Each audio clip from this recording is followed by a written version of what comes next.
When you have all these options, how in the world are you supposed to know which one's best?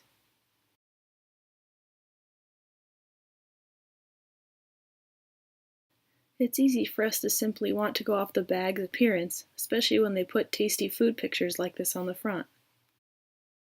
There are other bag tricks they'll try to use to reel you in, like saying things like grain-free or real chicken, or even using sweet potato, to make it sound more appealing to you as a human than regular dog food would.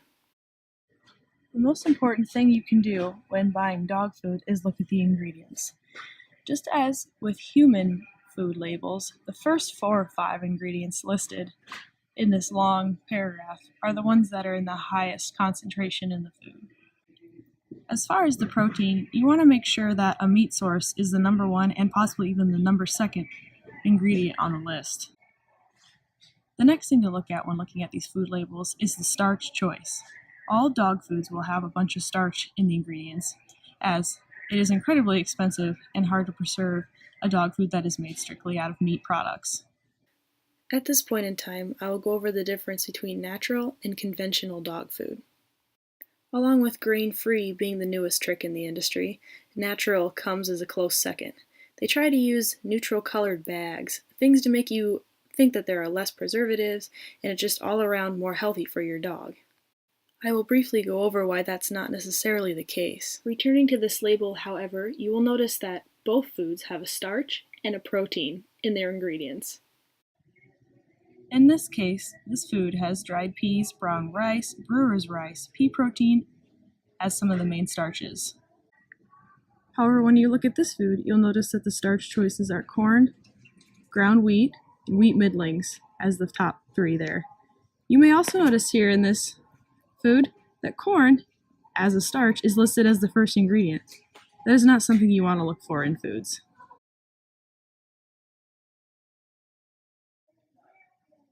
Once you have decided what kind of starch and what kind of meat product you want to pay for in your food, you got to look at the guaranteed analysis. This gives you a very direct comparison of the concentration of each nutrient in the dog food. I wouldn't be able to accurately say in this video what percentages of each nutrient your dog needs, as it depends on their size, their age, and their activity level. This is something you'll have to look into yourself, and then be aware of it. Does your dog need more fiber, if it's an indoor dog with a little bit of a less active lifestyle? Does it need more protein, if it's growing and young? Does it need a lower amount of fat, if it's low energy, or if it's a working dog, does it need a higher amount of fat? Does it need a lot of calcium, as your breed is known to have bone issues? These are all things that you'll have to decide what you care for in food and what you need. Hopefully you'll know then what you're willing to pay for, and then you'll see that just because it says natural does not necessarily mean it's better.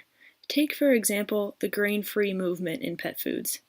It sounds appealing to customers, but is it really worth the extra money? The thing about it is, as I mentioned earlier in this video, these foods still have starch, still digested by dogs to break down into the same compound. Just because it's in the form of sweet potatoes instead of corn or wheat does not make it any better or worse. However, it does make it more expensive. So just as a recap, remember, when buying your foods, look at the top 4 ingredients on the list. Are you happy with the protein of choice, or the version of starch? Then look at the guaranteed analysis to make sure the nutrient concentrations are what you need. For everything after that, you have to know your dog.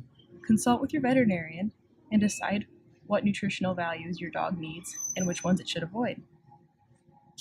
All in all, just keep in mind that the most expensive dog food is not necessarily the best choice.